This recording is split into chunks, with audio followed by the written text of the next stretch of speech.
what might have been. I'm gonna find out. Good. Welcome to WatchMojo.com, and today we're counting down our picks for another Top 10 alternate casting choices. I know there's no way.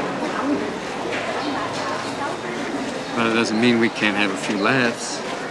For this list, we're looking at more actors who were at one point considered for iconic movie roles that later went to other people. Well... We're not necessarily saying these films would have been better with a different performer, but these casting choices certainly would have been interesting to see nonetheless. So where are you? You're in some motel room? You just wake up and you're in a motel room. If you don't see someone you think should be on the list, be sure to check out our first video of the top 10 alternate casting choices in film. Take your foot off my bike. Number 10, Chevy Chase as Lester Burnham, American Beauty. Jane, honey, are you trying to look unattractive? That hurt, Ellen. It's hard to imagine anybody in this Oscar-winning role other than Kevin Spacey. I'm just an ordinary guy with nothing to lose. At the same time, we could actually see funny man Chevy Chase slipping into the part quite comfortably. After all, Chase is no stranger to playing dysfunctional family men. Are you okay? I'm fine, honey. If Clark Griswold had a total midlife crisis and aspired to cheat on his wife with his dream woman, you'd essentially have Lester Burnham. What did you say? I made him do something. Stop it. Give me the Chase turned down the role as he felt it would ruin his family-friendly image. How do I do it? I'm gonna show you. Were Caddyshack and Hot Tub Time Machine really family-friendly, though? You mind putting that down, sir, that coal shovel, before somebody gets hurt? Number 9, Sylvester Stallone and Arnold Schwarzenegger as Sean Archer and Castor Troy face off. Wait, you good looking. You're hot. You hit like a vegetarian. Good. You can do better than that. Throughout the 80s and 90s, Stallone and Schwarzenegger reigned as Hollywood's most kick-ass action heroes. People often wondered when these superstars were finally going to team up on screen. Unfortunately, the two wouldn't co-star together until they were old and expendable. Why don't we have dinner? Sure, when? In 1,000 years. Too soon. We almost got to see Stallone and Schwarzenegger unite in their prime, however. Faceoff was specially written with them in mind, and they would have been right at home in a project so over the top. But remember, every time you look in the mirror, you'll see my face. This seemingly perfect casting sadly wasn't meant to be, but John Travolta and Nicolas Cage made for a fun rivalry nonetheless. Oh well, plan B. Let's just kill each other. Number 8, Guy Pearce as Daredevil, Daredevil. I'm not the bad guy. Thanks to you, it's been my mantra ever since. We're optimistic that Ben Affleck will make a good Batman, despite the fact that he made for a pretty forgettable Daredevil. I don't know why you read that trash. I've been hearing stories about this guy for years. There's gotta be something to it. To Affleck's credit, he wasn't given very gripping material to work with, and there aren't a ton of actors that could have brought more to this part. Must have been sick the day they taught that. That being said, Guy Pearce still might have been able to inject a little more life into Matt Murdock. I have to believe that my actions still have meaning. Pierce turned the role down, but his commanding, multi-layered performances in thrillers like Memento demonstrate his ability to completely lose himself in dark, twisted roles. Take it off.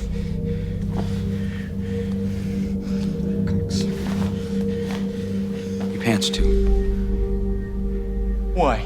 I don't want to get blood on them. At least Charlie Cox is finally doing Daredevil justice. You were right.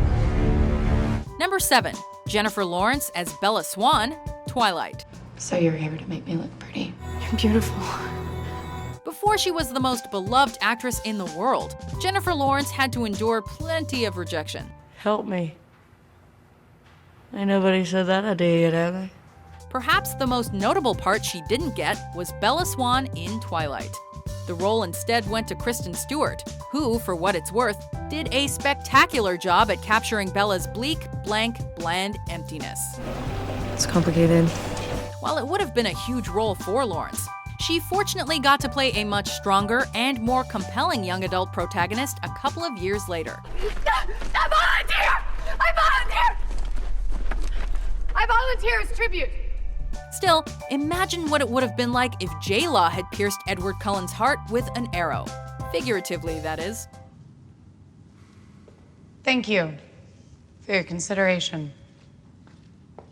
Number 6. Christopher Lee as Dr. No, Dr. No. Unfortunately, I misjudged you. You are just a stupid policeman. Indeed it is, Mr. Bond. With his tall stature and commanding voice, Christopher Lee brought great presence to some of the most recognizable villains of all time. We must join with him, Gundam. From Saruman to Frankenstein's monster to Lord knows how many Count Draculas. We totally could have seen Lee playing Dr. No in James Bond's initial cinematic outing. It depends, Mr. Bond, on which side of the glass you are. Author Ian Fleming, who was Lee's step-cousin, even suggested him for the role. Despite the wishes of 007's creator, the producers had already cast Joseph Wiseman. A handicap is what you make of it.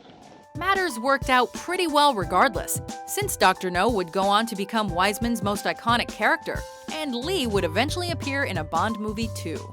6 bullets to your 1. I only need 1. Number 5. Harrison Ford as Oscar Schindler, Schindler's List. Son of a bitch. If I win, the gold goes on my list. Indiana Jones and Oscar Schindler have a lot in common if you think about it. Both were heroes, both confronted Nazis, and both were at the center of films by Steven Spielberg. Because of this, Harrison Ford seemed like a natural choice to play Schindler.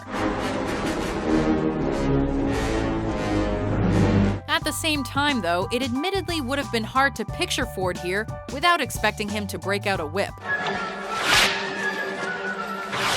Given the importance of the role, Ford respectfully turned it down. So Spielberg turned to Liam Neeson, who did an impeccable job at portraying the man who saved 1,200 Jews during the Holocaust. I could have got more. I don't know if I just... Number 4. Johnny Depp as Jonathan Harker, Bram Stoker's Dracula. Yeah, she was in great pain. Then we cut off her head and drove a stake to her heart. Precisely, so why was the head removed? While Francis Ford Coppola delivered one of the best adaptations of Bram Stoker's classic horror novel, most people would agree that Keanu Reeves' performance was the film's weakest link. I know where the bastard sleeps. With Johnny Depp's incredible acting range and charisma, Jonathan Harker could have really risen to life. I will have vengeance. Given his other roles in the horror genre, it's actually rather surprising that Depp didn't leap at the chance to star in a movie such as this. Maybe Harker was just too straightforward of a character for Depp, in a film full of more eccentric personalities. Oh, thank you, sir. You are a paragon of integrity. Number 3. Dustin Hoffman as John Rambo, First Blood. Don't push it, I'll give you a war you won't believe. Not with me as Tolstoy. Dustin Hoffman is a phenomenal actor, although he's not exactly the first name that comes to mind when we think of action stars. Because of this, you may be shocked to learn that Hoffman was offered a chance to play one of the most famous action heroes of all time, John Rambo. Hoffman rejected the role, however, as he felt it was too violent. He actually declined to play Travis Bickle in Taxi Driver for the same reason. Perhaps Hoffman's talents were better suited elsewhere anyway. Now, Alan's always Alan, Tom is always Tom, and John's always John. I have a name, too. It's Dorothy, capital D-O-R-O-T-H-Y. But wouldn't it have been cool to see him with a machine gun? Number 2. Tom Cruise as Iron Man, Iron Man. Come on, lock up, baby. Lock up, baby. Lock up. I got him locked. Bingo.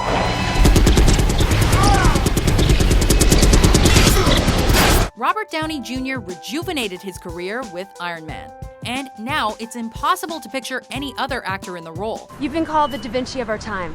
What do you say to that? Absolutely ridiculous. I don't paint.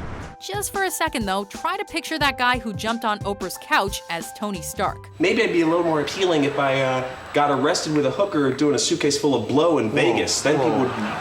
Honey, just crossed the line. Whoa. An Iron Man picture had been in development for years, and Tom Cruise was the studio's top pick. I gotta give you your dream shot. After reading an early draft for the screenplay, Cruise's interest in starring and producing fizzled out. Look, stick, I'm incredibly busy, so why don't you get the hell out of here before I snap your dick off and jam it into your ass. Director Jon Favreau really turned the project around, however, taking a chance on a struggling actor. I'm just not the hero type, clearly, with this laundry list of character defects, all the mistakes I made, largely public. Ironically, Cruise and Downey Jr.'s paths would collide that same year when they co-starred in Tropic Thunder. The universe is talking to us right now. You just gotta listen. Before we get to our top pick, here are some honorable mentions. This isn't about you and me. Well, my stupid, sorry, parasitic sacks of entrails. I saw my baby trying hard as babe could try. It's just beyond this door. What is? My playroom. I've been waking up every day since he was born with a sick feeling. Wondering who was gonna die today. Well, I can't make out whether you're bloody bad-mannered or just half-witted. I have the same problem, sir. When Pierre arrived, he apologized and said he had been having a cauchemar. A nightmare. Number 1, Robin Williams as Jack Torrance, The Shining. I didn't mean to kill her, Will. You know that, don't you? Anything you say, Lloyd. Anything you say. In the early 80s, Robin Williams was primarily viewed as a comedic performer. A formal introduction is at hand. Get down. Mainstream audiences could see him playing a crazy character, but not necessarily a scary crazy character. How do you like it? Nevertheless, Stanley Kubrick thought Williams had potential to be Jack Torrance, although the director ultimately decided he was too psychotic for the role. This will not look good on a resume! The part thus went to Jack Nicholson, who's familiar with playing crazy as well. Darling, light of my life. I'm not gonna hurt you. You didn't let me finish my sentence. I said, I'm not gonna hurt you. I'm just gonna bash your brains. Upon starring in 1 Hour Photo and Insomnia years later, Williams demonstrated just how spine-chilling and genuinely menacing he could have been in The Shining. I'm not being grouchy. I just want to finish my work. Do you agree with our list? Let's face it, this is not the worst thing you've caught me doing. What alternate big screen casting choice would you like to see? 'Tis the season to be merry. Well, that's my name. Oh, shit. For more entertaining top 10s published every day, be sure to subscribe to WatchMojo.com. Our work is finished here.